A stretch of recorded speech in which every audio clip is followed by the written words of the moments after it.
So I want to start. Let's start with there. You're just talking about cash flow. I saw you posted something that you're celebrating. Was it your first 50 grand month?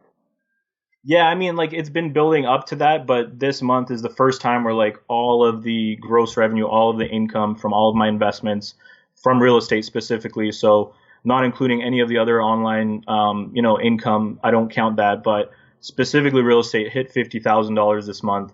And I know a lot of people are going to be like, oh, that's amazing, but what's the real story there? Like, what's the revenue there? And or what's the profit there? And the profit is like very, very high, over 80%.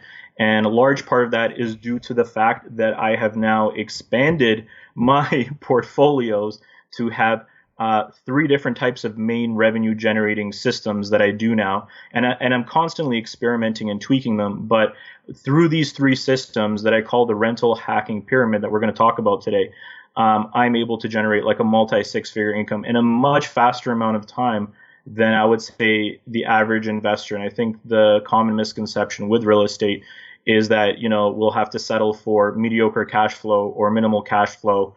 And I don't believe in that. So all of my strategies are all, I don't want to say necessarily unique because they have been done before, but I focus on certain techniques and strategies that give me these higher returns because I want to maximize, my ROI as much as possible. Oh boy, where do we start? Because I want to dig right into it. But I also want to ask you about Costa Rica for 6 months. Oh Because you're an yeah. ass posting those pictures while we're fucking freezing our nuts off in minus whatever and snowstorms. Oh And man. you're like Yes. sunburnt. Yeah. I mean, it was really, it was something that we've been wanting to do for a long time. And I'll go through how I went from like zero to where I am today. But where with this was like always for me like a lifelong goal to be able to travel, to be able to go to different countries and have a passive business model that every single month I don't have to work for this income. And so we spent 6 months in Costa Rica. Mhm. We rented some amazing houses. We Airbnb'd amazing houses there with pools by the ocean and went to the beach every single day. It was like literally amazing. And so we just had a daughter right now, so a young daughter with us. So she was like 6 months traveling. So that was all, How old? Sorry, Sven, how she old? was she was 6 months when we were in Costa Rica. And then yeah, we just came back. So, but now she's like like a year and almost year and a half, pretty much. What city was So that? so in Costa Rica, we Yeah. went like all over, but the two Oh. main places that we stayed at was Santa Teresa, which is like a small, like kind of hippie surf town where like all young people were kind of coming, and it's kind of like an under, I would say, developed place. Hmm.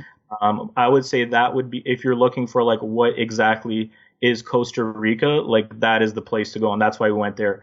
But then we decided to move around and travel. We switched up our Airbnbs. We went around, and then we ended up in Playa del Coco, which is like further north. This is all in the west, on the Pacific side. So the beaches was amazing, and yeah, like the thing is that it gets really hot there too. So you kind of learn.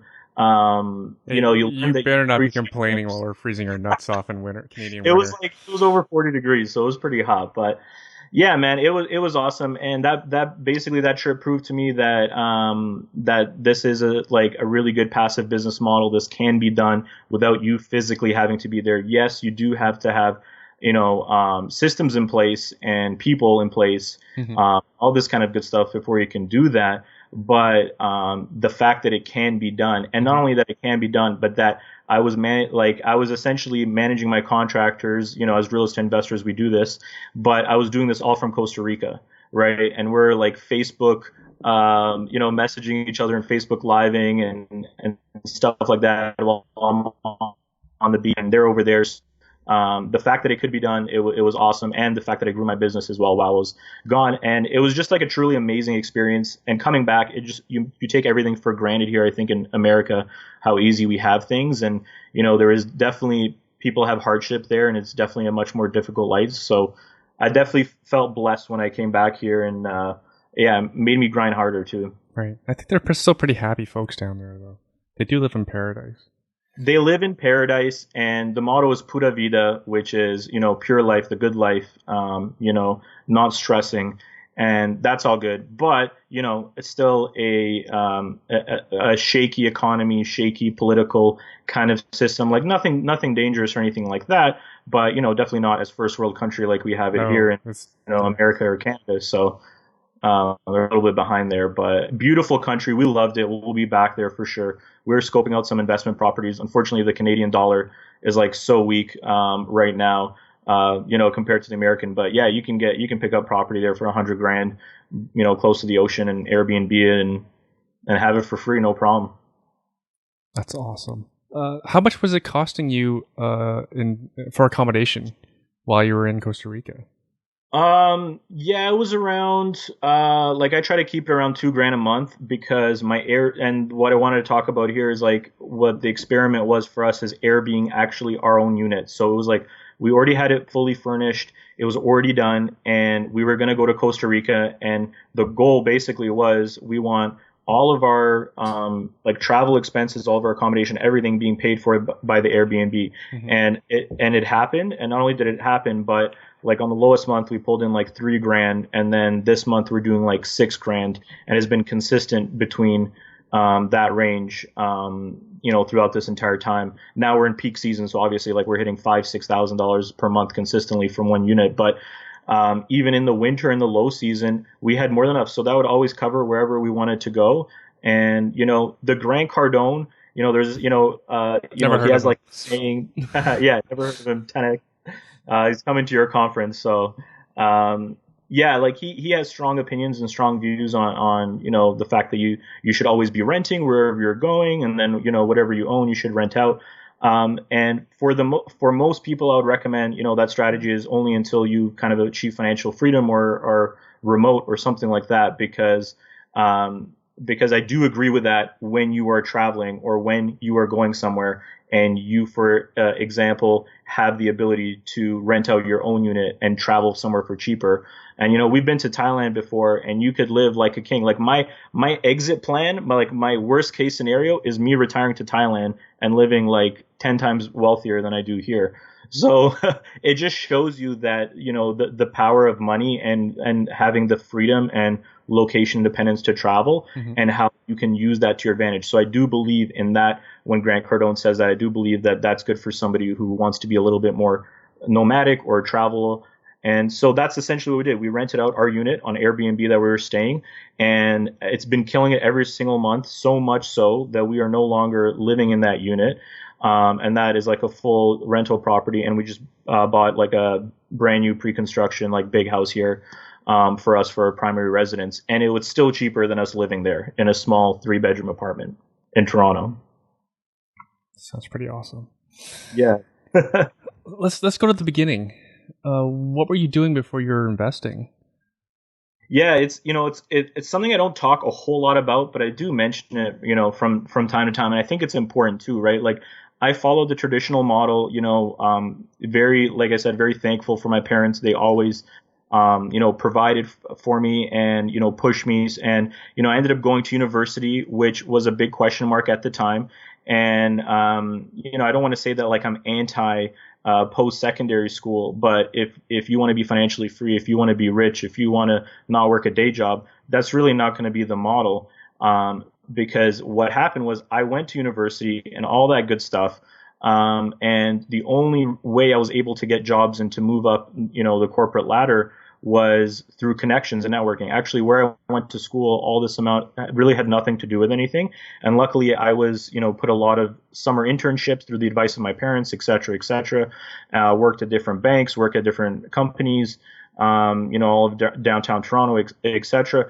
And as soon as I graduated, I immediately started working. But while I was studying at university, I went to U of T, I had that realization that look, all my peers, everybody else is graduating, they can't get jobs. All right. And the ones who can get jobs, like they don't pay that well. And like I see wealthy people around me all the time. How are these people wealthy? Are these people working jobs? Like most of the time, if we're talking about very wealthy people, they're not working jobs. They're not trading their time for money. So I was educating myself all during university, reading Rich Dad Poor Dad, Robert Kiyosaki. I went, destroyed all the books, destroyed every single podcast I can, and just started like learning as much as possible. And then, so what was interesting is I graduated, started my full time work, and started moving around jobs, trying to get better salaries and stuff like that. At that point, I moved out on my own with my girlfriend, my wife now, but my girlfriend at the time, and we got a really cheap apartment. And we got the cheapest apartment. My mom and my parents were so upset, and they came there, and they were like, used to living in like Forest Hill, nice area, and then I'm renting like some really cheap apartment. But why? I had the foresight from studying, from doing all this research, that my goal was to own a rental property and eventually not have to work a day job. Like I knew that was the kind of end goal. I didn't know how I was going to get there, especially since even though I was getting really good jobs and I was getting a high salary, after taxes in this country, 50% if you're making a good salary, et cetera, et cetera, et cetera. There's not enough after tax income even with a six-figure salary. So at my like peak before I quit my job, I had a six-figure salary, right? So that was like everyone's dream, right? But like I wasn't fulfilled, right? And the money doesn't fulfill you because I wasn't passionate about what I was doing, and I always wanted to have my own business. And so basically the whole time I was working there, I was just hustling on the side, doing real estate, learning, implementing. I renovated the first house almost entirely myself, with my wife and friends and family and stuff like that. We probably saved $100,000 in sweat equity. So I don't do that today. I have teams, but this is what I needed to do to be financially free. You need to make that short-term sacrifice. You need to put your foot in the ground. So my foot in the ground was, I'm renting the cheapest apartment I could find. It was like $700 at the time. And it was like the smallest apartment, but in one year I had enough in where I saved, where I was essentially where I could take that savings and buy a property. But I didn't even do that. I just kept that money in savings because I obviously needed a decent emergency fund for renovations or anything else that I was going to need for the property. So I didn't even want to touch that money. And so the first property I actually did was I just used a loan. So I had a little bit of money in RSPs, and I actually took an RSP loan, and then I channeled my RSP, which, for some of you guys, if you guys are in the States, is just a retirement savings. And I channeled that money through there. And I had to pay a portion of it back kind of over time. But I coupled that with also a tax credit where you're not going to pay any income tax on that money. So I used a loan, and then I funneled that to myself, and I used that to put a 5% down payment on a first house, which was a fixer-upper bungalow in Scarborough. And the main reason I bought it, aside from it being a great investment, is the best investment I ever had, it was the fact that it was a complete fixer-upper, but it had all the requirements for a secondary suite. It had a separate entrance. It had high ceiling height. It had a walkout. It backed onto a ravine. It had a huge backyard. It had a side deck. It had ample parking. Like, all of these things met my criteria. And the last thing that it met was, yeah, me and my wife can live, in one of the units when it's done. And it's not going to be a huge house. But by doing that, by house hacking, we're essentially living for free. And as soon as that happened, that's when I noticed like my finances, my business, like everything started going up, because I essentially eliminated like the number one expense that people have, which is housing. So I always recommend, if your goal is to get to financial freedom, if you're not already there, as soon as possible, like house hacking is the way to start. It's the way I did it. And I essentially bought that property and all of my properties going forward using other people's money, like OPM. So I didn't use any of the money that I made from my work, or anything like, and any of the cash flow or anything like that. It's all using leverage. And I think too few people are educated in this area. As real estate investors, we are educated, but too few people are. So sorry, I kind of went on like a long tangent, but That's okay. That's cool.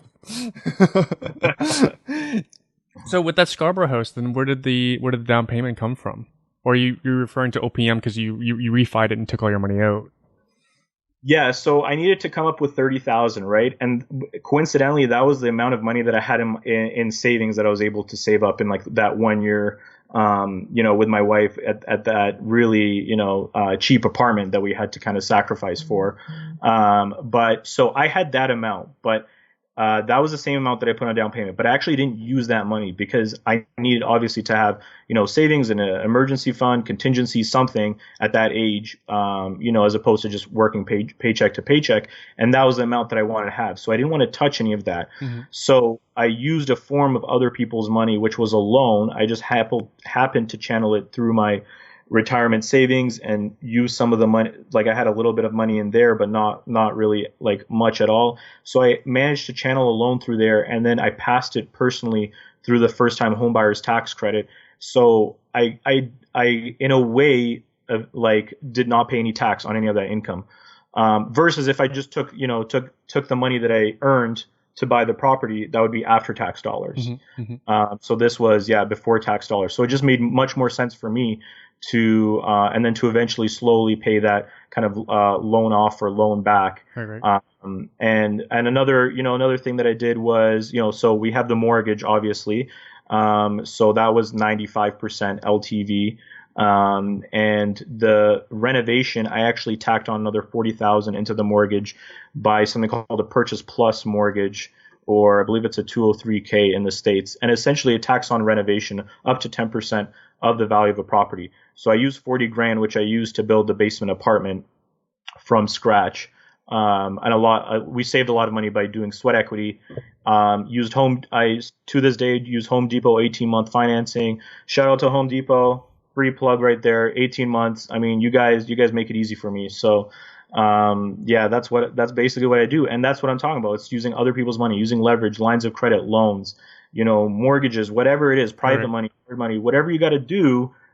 You got to figure out how you can get that money and make it worth it. And so sorry, Sve, just gonna slow you down there because you dropped a golden nugget. I hope everyone picked it up. When you said you borrowed money to run it through your RRSP so that you could save on taxes and also use that as for your first time home owner benefit for your down payment. And if anyone doesn't know about this, it's quite common for people to take out an RRSP loan, which is usually very low, very cheap interest in order to do what Sve is talking about. So if any young people are listening to this and who are first time buyers, or someone who's going to be a first time buyer, that's a really good strategy. Yeah. And just to add to that, if you if for some reason you don't that's just one method, but there's so many other methods. You can do low interest credit cards or interest free credit cards and do something called credit churning, or what I call credit hacking, where you're essentially just moving balances. And I've done that to fund renovations and all this kind of stuff. So the main advantage is that to buy your first property, you only need to put 5% down, and you can literally, because it's such a smaller amount, like even 30,000, if you have a decent credit score, you can easily get 20 to 30,000 within 30 to 60 days from low interest cards or something like that.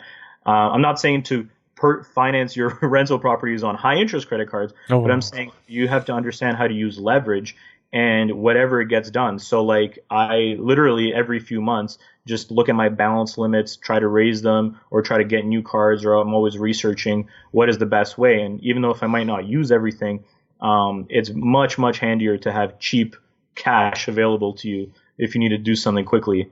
Love it. That's what I recommend for everybody. Love it. Where can people get started on the low interest credit stuff, credit card stuff? I'm not endorsing any of this, folks. just so you know.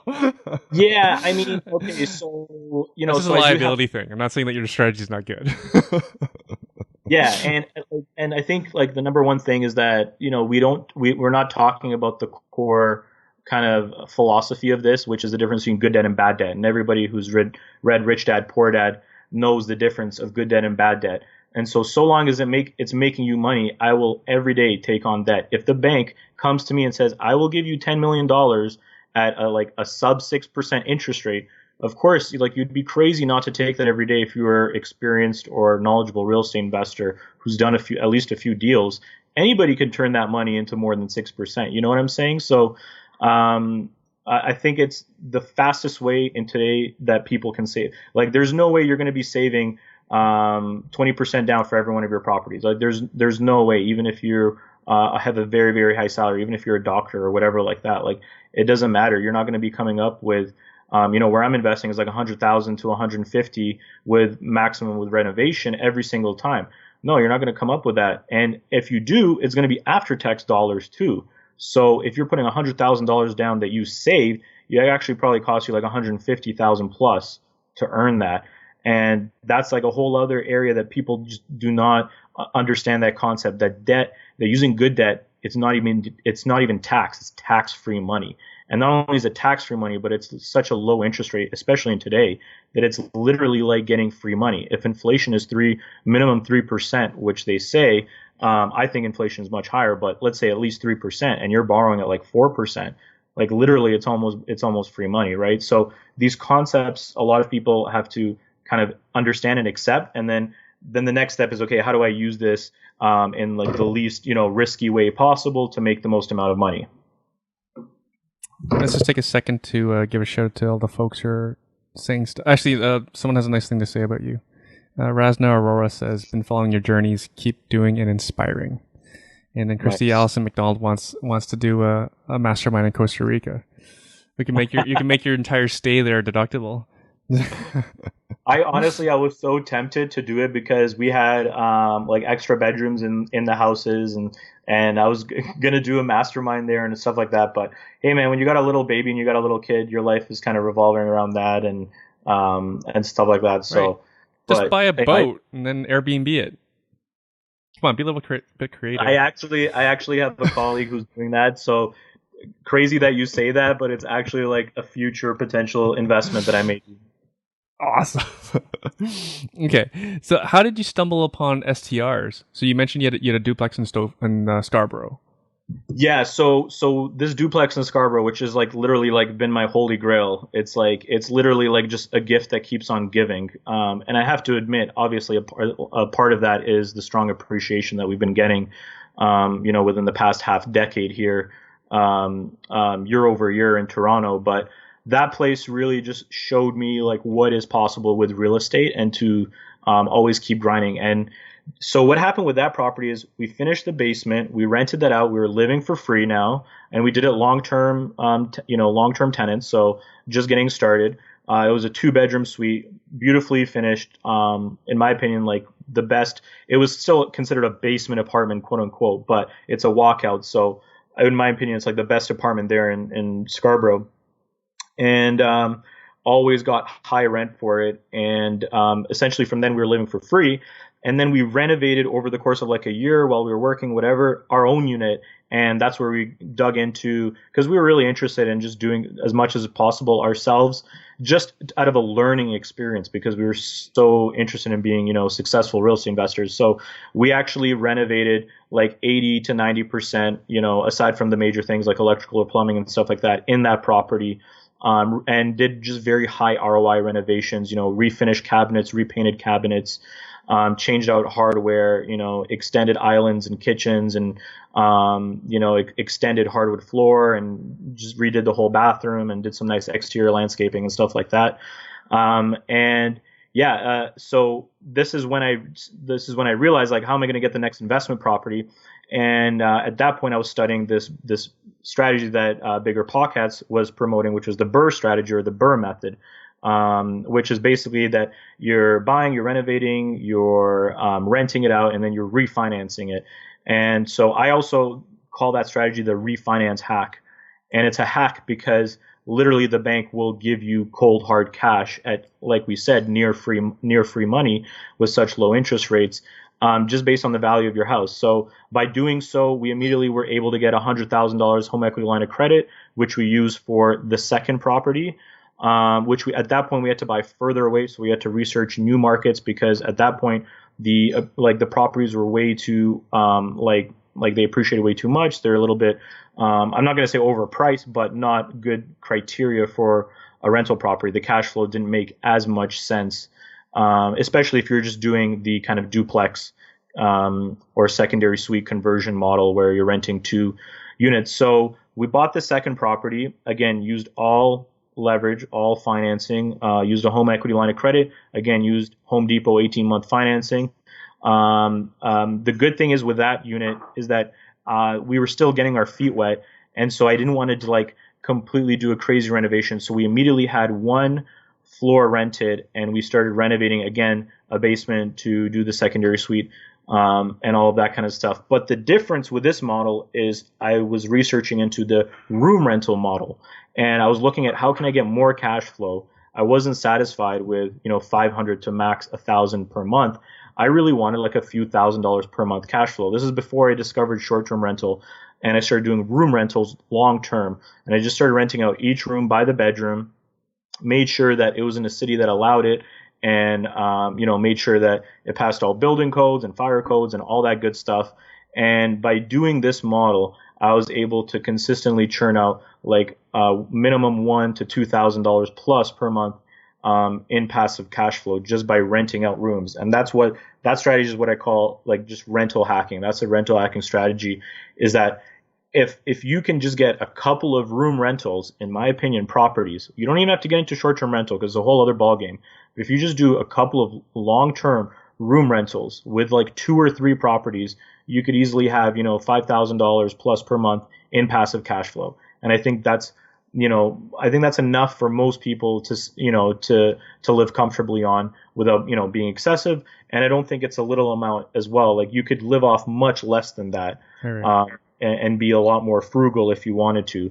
So a couple of these room rentals really is what needed to be done for financial freedom. The thing is, for me, I had the one property in Scarborough. I had the second property, and I refinanced that one again. And at that point, I was actually ending the contract at my current work. And it was like a decision where I was going to keep going and like keep grinding it out at 9 to 5, where I really wasn't content, even though I had a great salary and it was helping me out. But at the same time, I was like, didn't have enough time. Like the job was demanding, you know how it is with a 9 to 5 grind. You come home like, and especially if you have family, like you're just dinner and put kids to bed, and that's kind of it. So it's a lot harder to kind of focus. So I decided at that point, I'm just going to quit my job, and I'm going to focus, and I'm going to get another rental property. I'm going to focus on, really expanding my income. At that point, I also refinanced the first property, the Scarborough house, again by connecting with another more savvy mortgage broker focused for investors, and I was able to pull out another 200,000 grand from there, and that's as well when I started doing private money lending. For me, like in the rental hacking period, I was mentioning that earlier, is that the first one is like rental hacking, where I'm just renting by the bedroom. And I think that's for a lot of people the safest way to, quit their 9 to 5 if that's their goal, or financial freedom, and just have a few of those. Then I started doing short-term rental when I went to Costa Rica, and we can kind of touch on that. But then at the same time, I was doing private money lending, and where I really realized the possibility of making a lot of money once you have money is through private money lending. And if somebody's never done it, you're essentially loaning somebody else money. In this scenario, we are loaning them to do something real estate related. For me personally, I've evolved where I only lend to flippers that I know, that I trust, that have already had a lot of money invested kind of over time. So yeah, for me, that's the rental hacking period. But I would say for most people, start off with just doing the rentals. Doing room rentals, in my opinion, is very good. And then the second one is the short-term rentals. And when we went to Costa Rica and rented out our unit, and we're making minimum 3,500 up to 6,000 per month from just that unit. So that house was cash flowing like over $5,000 a month, just because the Airbnb is so high, and the lower unit is essentially paying for all the expenses. So that's what really opened my eyes to short-term rental. So this third property that we bought, which we've been renovating since it's been in Costa Rica, the third duplex, is now almost finished. One of the units is already done, and it's already, I just actually went there to take photos, and it's fully staged and cleaned, and the cleaner's been in there, and it's ready to get going. And then I have another unit in the basement, which will be finished in a few weeks. And I am hoping to essentially crank out a mini hotel style. where I rent by the bedroom individually, short term as well, because it's very close to a hospital. It's like right across to a hospital, and I'm going to the plan is to target these people. So it's an interesting time to do this podcast because, like I said, we're always evolving and experimenting, and it would be interesting to report back on that income. But I'm hoping through that house to pull in 6 figures from one property, and that's kind of like my goal, and I want to see how far I can take it. And so that's basically, in a nutshell, using constantly refinanced properties, renovating them, and using leverage to amass. And that's right now, today, I have $3 million worth in real estate. Part of that is taken into the fact that we just bought like a bigger primary residence property for ourselves is being built right now. That should be done soon. But in total, it's like I went from 0 to 3 million, and I legitimately have not used like a single dollar of my own money. That's the crazy part. Excuse me. Wow. So, Sve, how many income properties do you have producing you income right now? So it's 2 duplexes. One of them is 2 duplexes. One of them is doing that hybrid model with the half of it short term rented, and then the basement being rented out. And then the other one is that is room rental. And this third one, but the second duplex is being rented like long term by the room.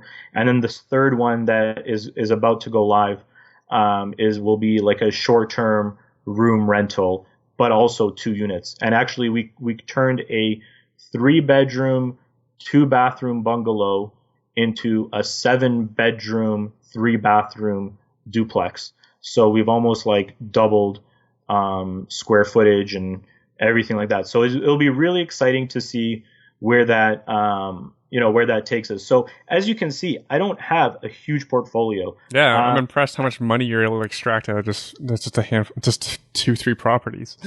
Yeah, and like I said, a lot of that has to do with just chasing the returns. And now I do have to admit, a large part of my income is through private money lending, which I've essentially used banks' money. I remember I was told you I had like 200,000 seed money that I started to use that, and essentially just reinvesting profits and scaling and just reinvesting a lot of it, not spending a lot of it. And that is how you can, and that's the private money lending has really realized, like, once you have a few $100,000, like for me, I would just recommend everyone start moving, once they already have a few rentals, start moving money to that and having multiple 6-figure income streams, and just start reinvesting all those profits, and you'll just get compounded interest over time. And all of a sudden, next thing you know, one month you hit $50,000 in total revenue, which is like crazy. So I'm hoping we're going to continue and go over that once the mini hotel is finished, and it'll be interesting to kind of see. But this is awesome. The other thing is that all of this is fully passive income too. So I'm not like running around and like necessarily managing myself these properties.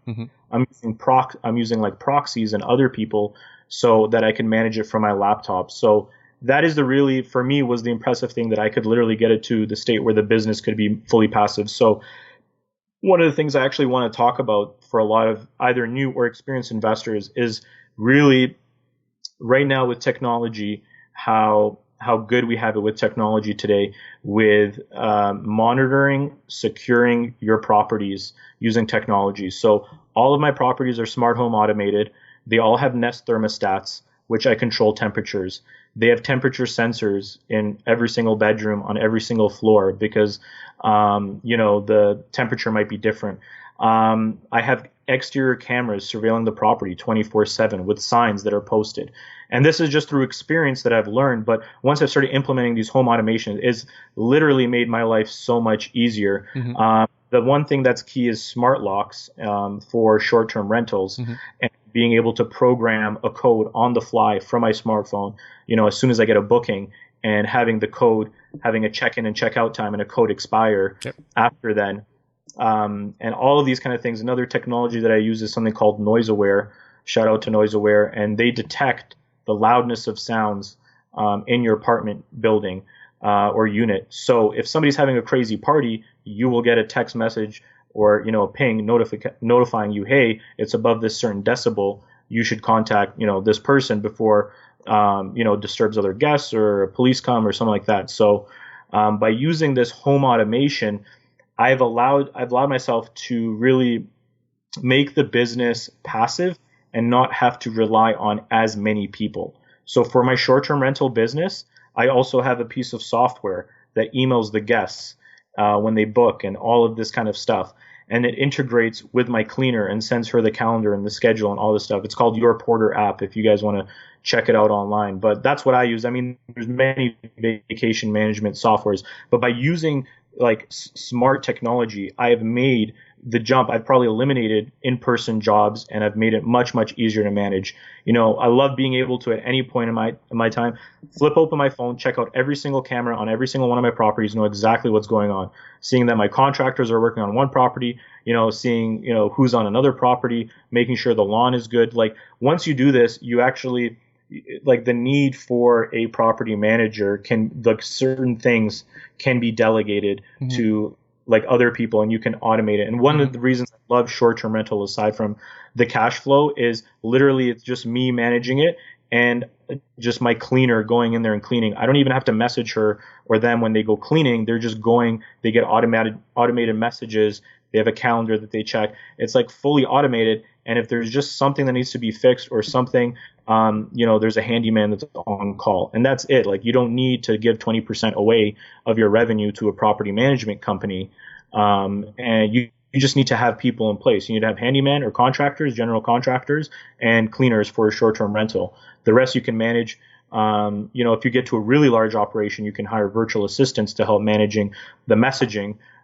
It's literally such a small amount of my time that I am just if a guest has a question, I just message them. But most of the time is just a automated interaction with emails going off and, text messages going off and all this kind of stuff. And by doing so, that's what I set up before I went to Costa Rica.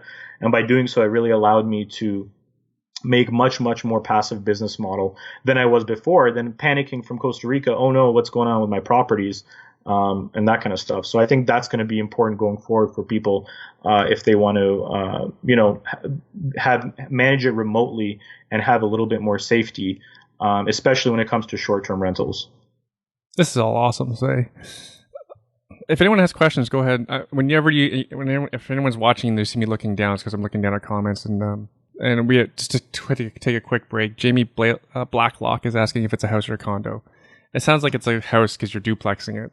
Could you imagine duplexing a condo?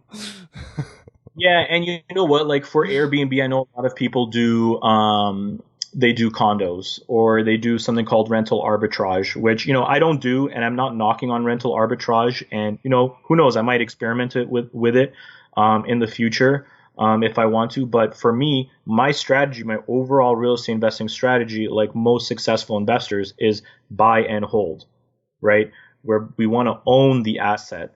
So right there, we have way more advantage over arbitrage, right? Regardless of how much money it takes us to get into it, once we own that asset and we're cash flowing, it's something we have for life. And with using refinancing and these other people money and all these different techniques and strategies, you are literally like all of my houses I'm owning within 3 to 5 years for free. Because I'm just refinancing all the money out, right? And so I would say buy and hold is the best. And I don't invest in condos. I actually don't like condos as an investment. And I only buy detached freehold properties. It has to be freehold because I don't want to ever answer to an HOA or have any issues around maintenance or, repairs or anything like that in a condo board, especially short-term rental. A lot of people get in a mistake where they buy a property in an HOA and start short-term renting it and didn't even read the HOA rules. And the HOA is run by, a bunch of old people, who are just, who are there. But the point is that you always want to make sure that you are in control. You want your independence. Your independence. And that's why I like detached too. I'm not saying that if you don't buy a detached house, it's not a good investment. But what are we buying when we're buying a house? We're not buying the house. We're buying the land, right? Like the house is, then you see that all the time in bigger cities, right? They're knocking down bungalows and they're putting, that's what they're doing in my parents' neighborhood. They're putting up $3 million houses. But what is the most valuable piece is the land that it's built on. And so if I would recommend anybody is always look for a land value associated with it, and then an improvement play in the renovation. And that's also why I don't do turnkey investments, because I don't have the opportunity to pull my money out if I don't do any improvements or anything like that. So yeah, this is not a condo. These are all houses. I like residential small multifamily. I don't like pure single family where you're just renting to one family. There's too much risk if they don't pay, or if something happens, there goes all your cash flow. That's one of the main reasons I actually went to the room rental strategy. Is I aside from cash flow, I wanted the least amount of risk. So like, what are the chances that 6+ people are going to lose their job, or that 6+ people aren't going to pay you on time, versus one person renting like an entire house, right? So I don't do single family. I do small multifamily. I like 2 to 4 units. I actually really like the strategy of just doing the bungalow single family to duplex conversion. That is done really well. And then just making as many bedrooms as comfortable, adding as many bathrooms, doing as many smart renovations as possible to just really increase the value. Like, I started putting in heated floors in all of my bathrooms because it's something that I found my guests really like, being in the cold winter, but I also found that it's another thing that just increases the value and is really not a huge cost when you're, doing a bathroom from scratch. So that's basically what I would recommend as strategy in a nutshell. You're renting by the room. How many rooms and what are you getting per room? Because I remember we've traded comments before on Facebook on this subject, and I don't know many people doing this strategy, so this is fascinating to me. So it evolved from, like, I was looking at student rentals, right? Mm-hmm. But I didn't want to deal with students. I know that sounds bad, and my strategy is very similar to student rental. Nothing wrong with that. Yeah, and it's actually the same. It's the same strategy, but we're targeting a different demographic. So instead of me targeting students, which I still can do, and I make sure that if I'm doing this strategy, I always buy close to a university or college town. So my backup is, I could always rent to students. But actually what I found is that they are people who aren't necessarily students and undergraduate, but they may have graduated from those colleges, universities, got jobs, entry-level jobs somewhere around the neighborhood or whatever, and just need to rent like a bedroom, or they're like a group of people coming together and need to rent a couple of rooms. So there is actually like a large demand for people who are single. Sometimes they can be a couple, but then you're going to have to, charge extra for utilities and all this kind of stuff. But they're usually single individuals, I would say, like under the age of 40, 30, and who are early on in their careers, who just graduated from that university, and, who stay there for at least 1+ years and multiple years, and, just pay their rent on time, and you don't kind of have any issues, and they kind of get along with their roommates. So with this strategy, there is a lot of things that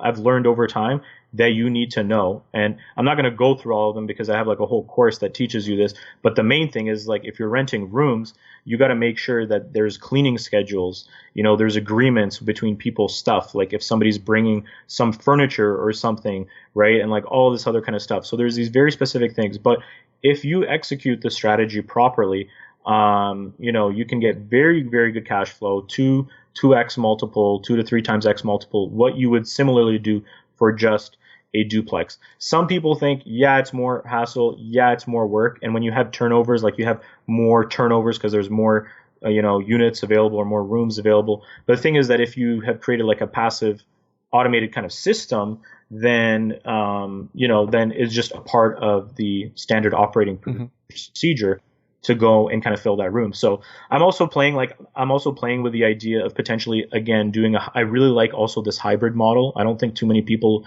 are experimenting this model, but renting like one of the units, either by the room long-term or just long-term, to kind of pay for the expenses of the property, to kind of always make sure that your expenses are kind of getting paid for, and then use another floor, like the more desirable floor unit, and short-term rent that out either as an entire unit or like by the bedroom, and that's like your profit maximizer, and then you can get well over 3x what you would get from not using that strategy. So like I'm very bullish on short-term rentals. There are some risks associated with them. Every business has risks, so your job is just to mitigate them. But I'm very bullish on them. I think a good portfolio has a mix of long-term and short-term rentals, though. And so I don't think I'll switch all my units to short-term rental. I think I'll still keep the room rentals, like the long-term and stuff like that. And just start experimenting, with doing more hybrid models, or we're going to see how this mini hotel turns out, and what that's pulling in and moving for the next property. But yeah, this hybrid model, I think for experienced investors is something to try. And I know a lot of my colleagues who are real estate investors that as well are now experimenting with Airbnb on at least one of their units. How can you not? I think we all need to, especially anyone who has a decent sized portfolio. It's not a bad idea to have some diversification away from the landlord-tenant board and RTA. How much more do you get per room for your strategy versus a student rental? Do you get more? I don't know. You don't necessarily get more, and it depends how you set it up. So like I started with just like unfurnished and just renting it long term because my goal is long term.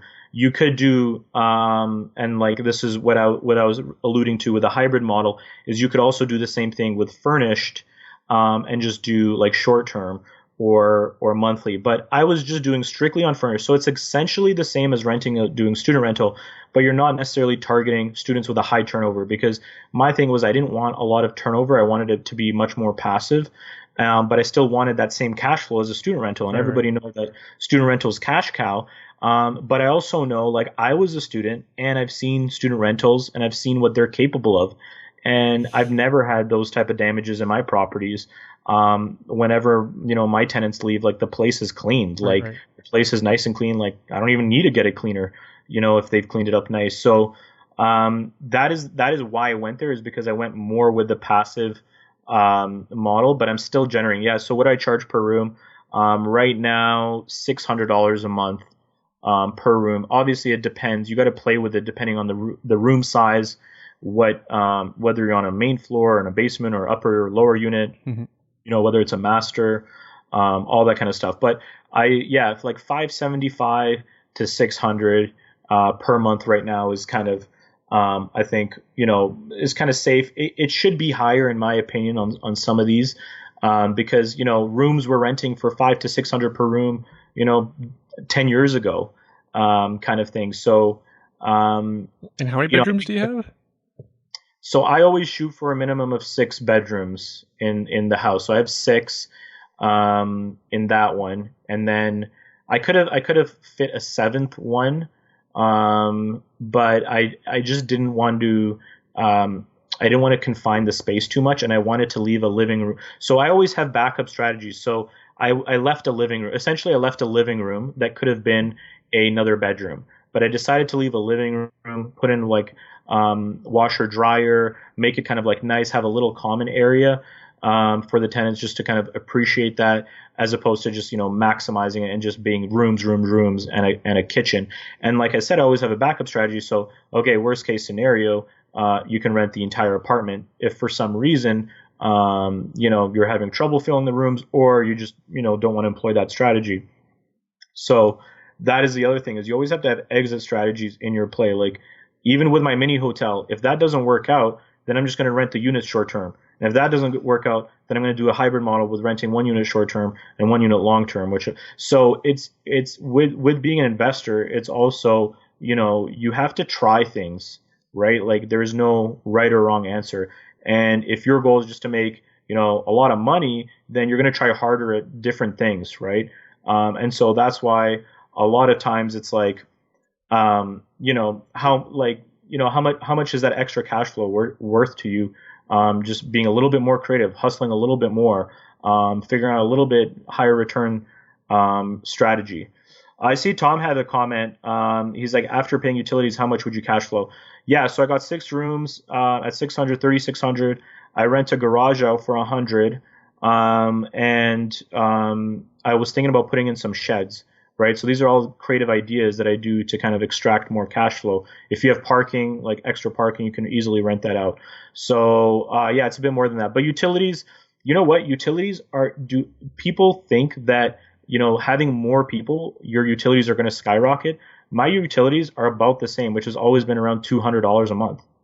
And like it goes up and down in the winter and summer and this and that, but I'm running air conditioning in the unit, all this kind of stuff. But I always make sure that, my tech is up to date. I got high efficiency furnace. I got, high efficiency air conditioner or a newer air conditioner. So we're all Energy Star, energy efficient, all that kind of good stuff. Yeah. So it was like a couple, $200 a month for utilities. And, there's things that you can do to monitor utilities, and you can get reports and stuff like that. So I follow that stuff just out of curiosity. And what I found is like over the past 2 years plus whatever has been more or less $200 That's really a good. month. That's really good. Like it's kind of weird, but that's what it averages out to be. And what market is your rooming house in?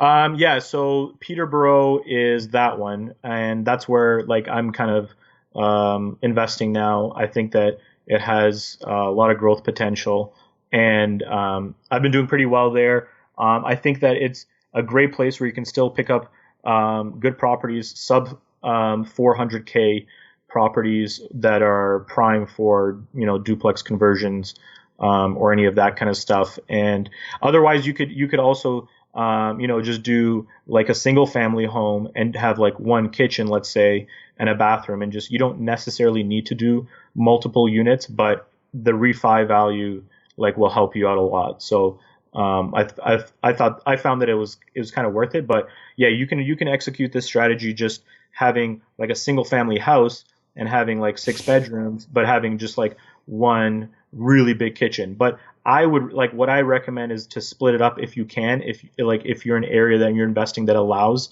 like duplex conversions or secondary suites or multifamily, like if it allows it, I would say like it's better to just do it if you're already doing renovations up front. Mm-hmm. And then A, you got an exit, but B, your refi value is going to go up and you're going to get that money back. Like all the money, anything that I put in renovation, I know I'm always going to get that back and then some. You know what I mean? I can't wait to hear the results of your hotel strategy. If anyone's listening and is doing a similar hotel strategy with like basically by the room STR, please comment. Hi Carmen. Yeah, I mean, I would love to, if somebody does have experience doing that, I would love to know. I mean, I've been, just searching online, and I see a few other people have done this, and they've done this at scale too. So they've done like, 50 plus bedroom unit apartment buildings or something like that, and just STR the whole thing, or something like that. So like, I think that, it'd be interesting to hear other people's perspective. At the same time, I think it also depends largely on, where you're investing and what the demand is and this stuff. Like a large reason of why I'm doing this strategy is because the hospital is very close by, and I'm going to be targeting a lot of people who are looking for, short-term accommodation, who are coming to the hospital, and it's like the largest hospital in the area. It has massive renovations. Like it's literally like a gigantic hospital, and people drive like 2 or 3 hours away to visit it. Now, I'm not saying to go out and do this strategy, but I definitely will report back on it, on how it's going. But I am interested to know if anyone else is doing it. I know a few people have done it before, but yeah, it's always good to hear other people's perspectives. And then, what do you think you're going to charge for a nightly rate for a room?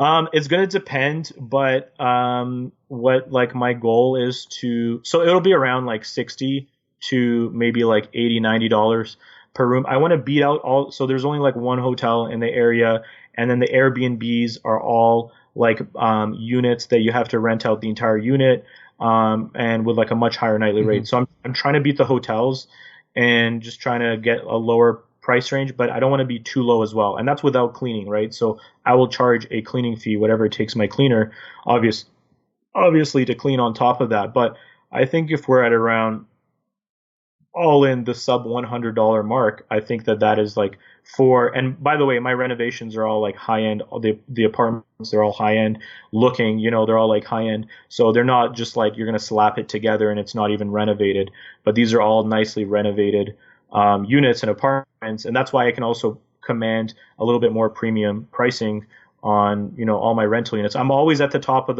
I'm always leading I'm always testing the highest amount of rent.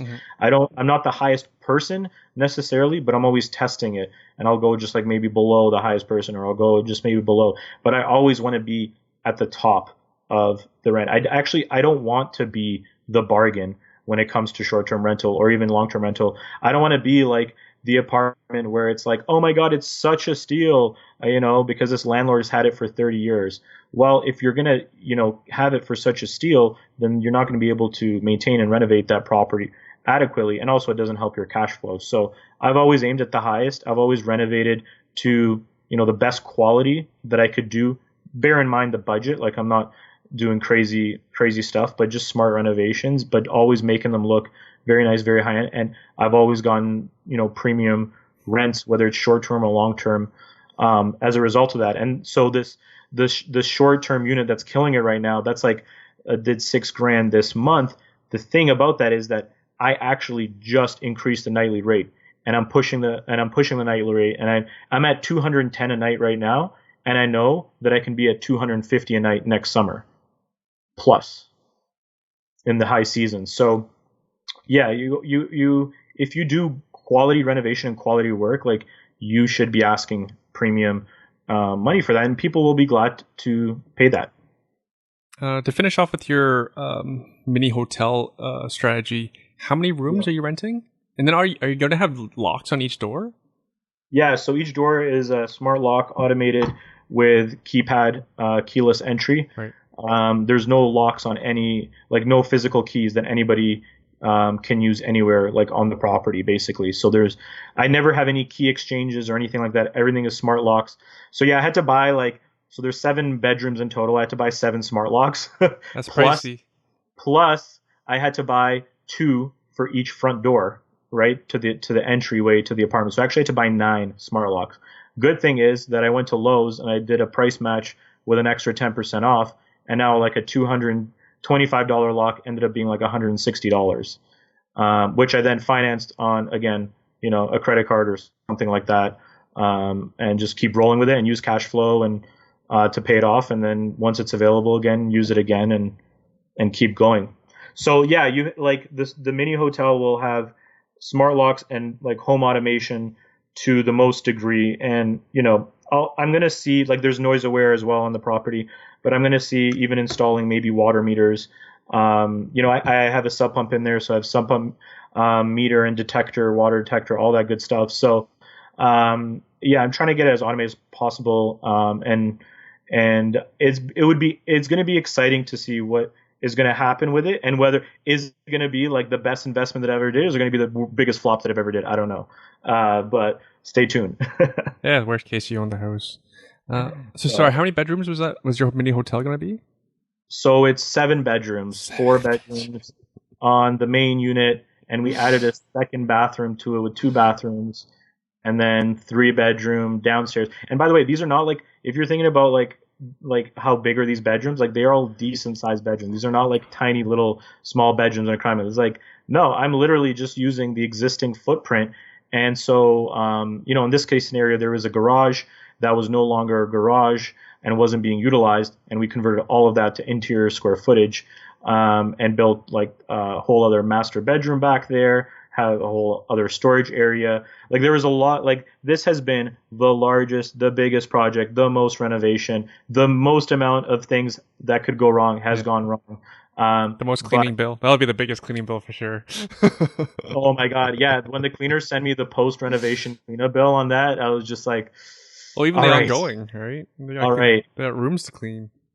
Oh, well, once it's going, the cleaning fee is paid by the guest. Yeah. Oh, just for anyone who's unfamiliar with Airbnb, that's pretty classic. Someone actually asked the question, where are you advertising these rooms? In Airbnb, am I correct?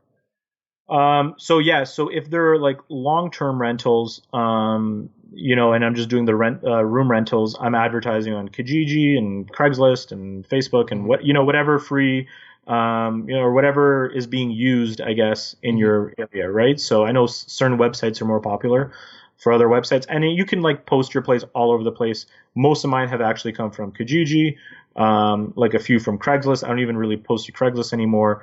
And now Facebook is like, another good one as well. But that's where those guests are coming from. The short-term rental side, like we say Airbnb, but really Airbnb is just a sales platform. What we're talking about is short-term rental. So we are using Airbnb, which is a sales channel. There are other sales channels like TripAdvisor and HomeAway, VRBO, Expedia, and we're on all of them. But like for the majority, almost 90+% of our business comes Airbnb. Now the risk is that you don't want Airbnb controlling all of your business. So the long-term play, once you have validated that you have strong cash flow and it's worth it, is now converting from an Airbnb into your own short-term rental where you're getting your own clients, your own customers through things like, ads or, Google targeting or stuff like that. So like when people search that your city or area plus, hotel or short-term rental or apartment for rent or something like that short-term, that your name will pop up. That's what I think should be the long-term goal. And that's actually like my long-term goal is I would like to be less dependent on Airbnb. However, at the same time, making $6,000 a month from one 3-bedroom unit apartment, like you can't say no to that too. So everything, like everything, it takes time. Sve, I was just running some numbers based on a 7-bedroom, just using, I used a middle number, say $75 a night. So bear with me, $75 a night, 30 days a month, times 7 rooms in the house. So, if you're completely occupied, it's almost $16,000. So let's have it. Let's say you're half occupied. That's like $8,000 a month. Yeah, I'm actually doing it at 75% occupancy, which I use 21 day. That's always kind of my average that I take when I'm analyzing it, because I feel like 75% is a good occupancy to shoot for. I mean, that'd ideally, be over $10,000 a month. That'd be close to $11,000 a month. Yeah, so I'm hoping. That's what I said. I'm hoping to pull 6 figures from a property. But like we're also talking a little bit hypothetical here, because while I do have a business plan and a business case and extensive research, like we haven't gotten those bookings yet. But this is the thing, guys. This is the point of being a creative, flexible investor. If this strategy does not work every single room, well, then I'm going to rent like one of the floors or the entire unit out on Airbnb. So actually, what I'm planning to do is having set in my calendar that somebody can book the entire apartment like a few months in advance for, let's say, a very high rate. That would almost be as close as, let's say, what I would get renting all rooms at occupancy. And I'll have that available. And I'm sure I'll get, some bookings from there. And then the ones that are closer out, then making those available by the room. If for some reason the occupancy is not there. So there is a lot of bit of experimenting. There's also going to be, I'll be doing some direct marketing, putting flyers or getting contacts at the hospital, etc. Just kind of trying to get my own customers a little bit that way. But, I will be largely, relying on Airbnb. And me personally, it is the best platform for short-term rental. I am on all these other platforms and they're all garbage when it comes to like Airbnb and managing a short-term rental business.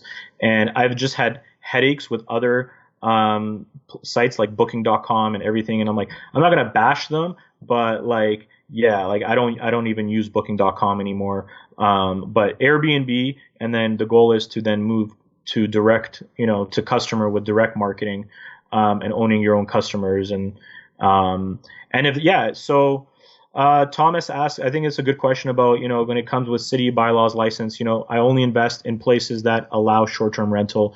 I only invest in places that like this stuff you can legally do.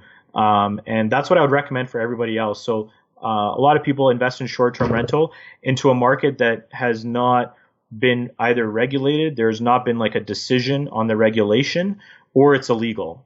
And you're kind of shooting yourself in the foot and you're kind of setting yourself up for failure, because if something does happen and you get found out and you get shut down, like there's nothing you can do. And if your whole business model was renting, and the whole reason you were going to be able to cash flow was renting as short term, like that's going to be a problem, right? So always go where it's legal. It's all, you're all good, you're all kosher. Follow all building codes, fire codes, safety codes. My entire house is hardwired with smoke alarms.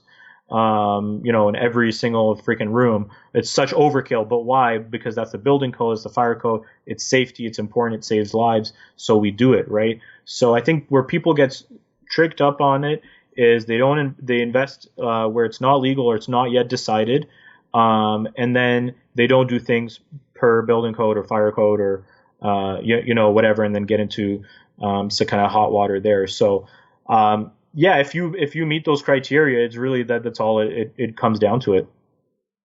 Sve, this has been awesome. So we're doing a promo.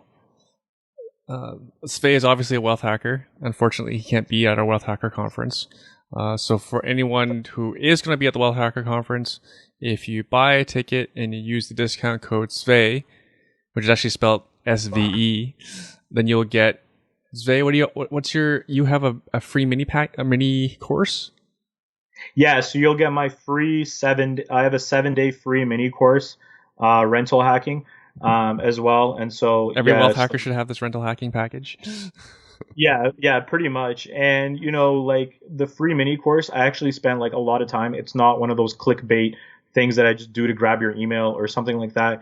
And it's really like, for me, I put a lot of info, and we talked a lot about it today too, but I took like literally, if you needed an overview, a 7-day mini overview of everything that needs to do to successfully execute the strategy, then you got to download the mini course.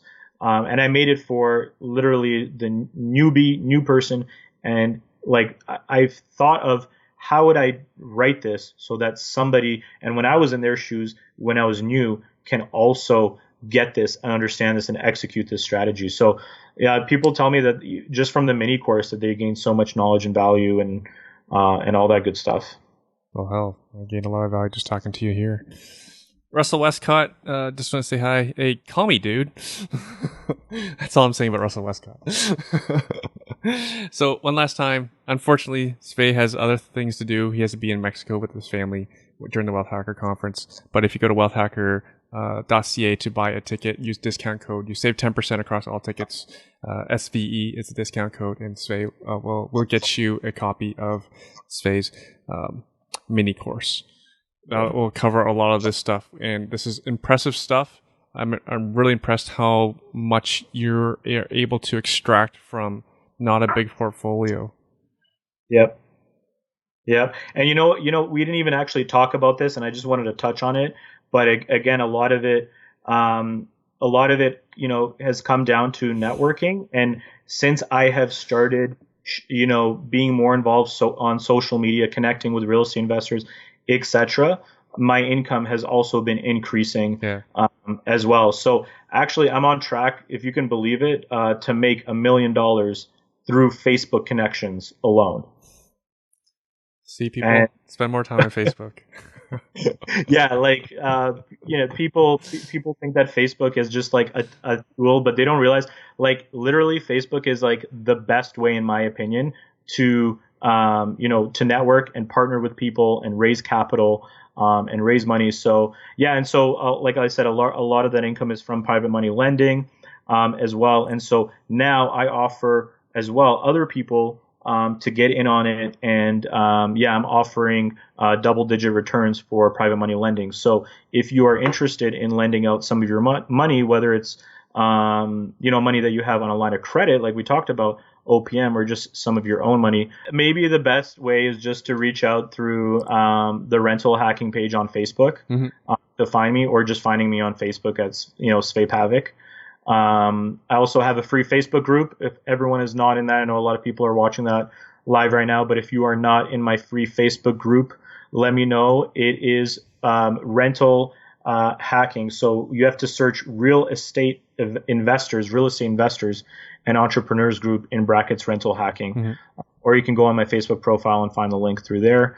But yeah, we just actually crossed over 1,000 members, which has been super exciting. We're getting like so much engagement daily. People are sharing, what they're doing. I'm posting there all my projects, and I'll post all the numbers from Mini Hotel. And I actually just have a whole bunch of photos on my phone that I was going to post to the Facebook group that I took over the weekend of the main unit, all like finished and ready to go, so people have an understanding of like the quality that we're talking about. Awesome. Awesome. Hey, I wanted to ask, because we were talking about private lending before we were recording. What kind of terms are you usually looking for when you're lending for flips? Yeah, so I'm always trying to get like, at least double digit returns. And the thing is that the thing with private money lending is that once you have capital, it's like in my opinion, the easiest way to scale to have more capital, and it's the most passive business model.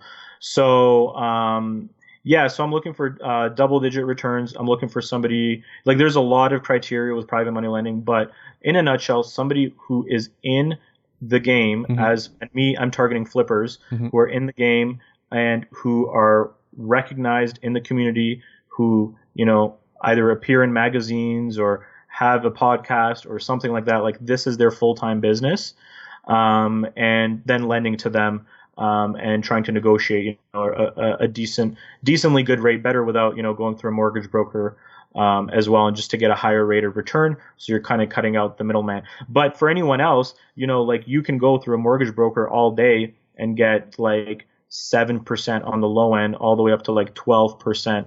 On the high end, maximum 50% that I've seen through a mortgage broker, either in a first or second position. So you can always go that way. And then the thing is, if you develop your own network like I have, which is how I was able to really accelerate my income, is literally skipping that middleman, finding flippers, finding the people with private money lending, like who need this money and are willing to pay a slightly more than, or you're taking whatever the mortgage broker would take as a cut. So you could get even a higher rate of return. So yeah, I get over 15% return on investment minimum.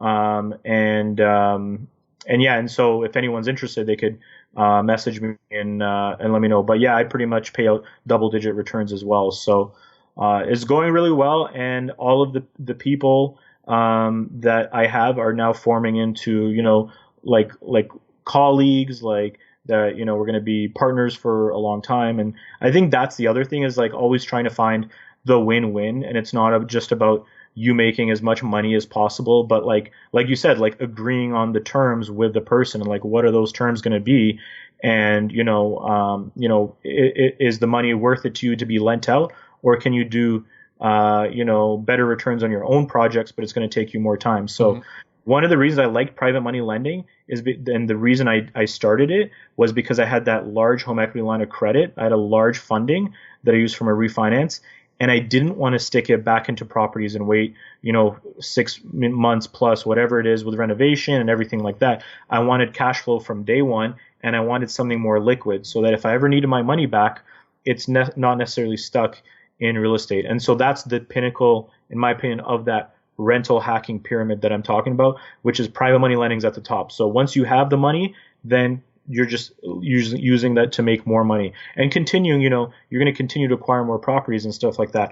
But once you have now some capital to start with, it's much easier to make money. And I wanted to be, I do like being a bit diversified in everything as well. So I think in the long run, it's a good strategy once you have some money. If you're looking for another stream of income, you gotta try the stock options and stuff.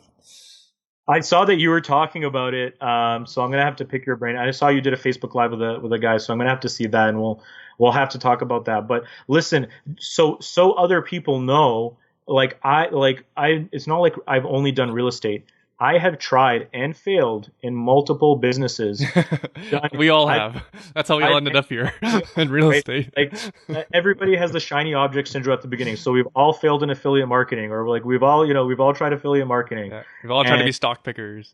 Yeah, and all this stuff.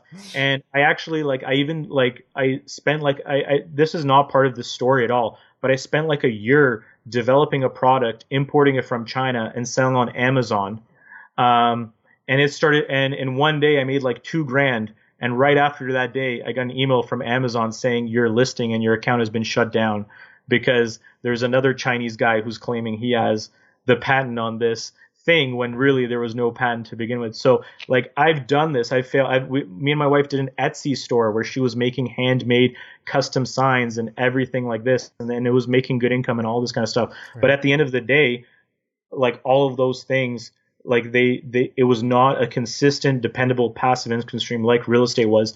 And it literally, like, it was putting in so much effort, and, you know, with the end goal of one day, that it will blow up. But at the end of the day, like, the only thing that's really been consistent for me is income from real estate. That's how we all ended up here. We're all just pragmatists. We stick with whatever works, right? That's what entrepreneurs do. But Sve, we're way over time. Thanks so much again for doing this. One last time, website and your Facebook group. Yeah, so you can go to my website, rentalhacking.com, and then you can see, some of my stuff there. I got free stuff, and I got other stuff. And then the Facebook group is, you can search it, Real Estate Investors and Entrepreneurs Group, in brackets, rental hacking. I'm not sure if you just search rental hacking if it's going to come up. My Facebook page might come up and my stuff might come up, which then you could find the group. And also the group is in my the link of my Facebook profile, my personal profile, which is Sve Pavic. So through there you can follow, what I'm doing. And then and I recommend everyone join the Facebook group, because that's where we're posting a lot of, like, daily content. Awesome. And then one last time, for friends of Sve, SVE is your discount code for Wealth Hacker Conference, wealthhacker.ca. All right, Sve, thanks again for doing this. I learned a lot. Thanks congrats, so much, man. Congratulations on your success. Well done. Thanks, man. We're gonna keep going forward, and we'll see how far we can take it. And I'm glad that I'm fortunate that I can share this story, help other people doing things that are inspiring and life changing. And if there's one sentence I want to leave everybody with today is, and this is kind of like my motto, is that you're only one rental away. Yeah, when you're gonna gross like 10 grand a month, yeah. Shit. Or something like that. Yeah. Oh, you don't need a lot, right? You don't need 100 rentals. You just need a few good ones. So. All right. Thanks again, Sve. All right. Have a good one. Peace. Thanks.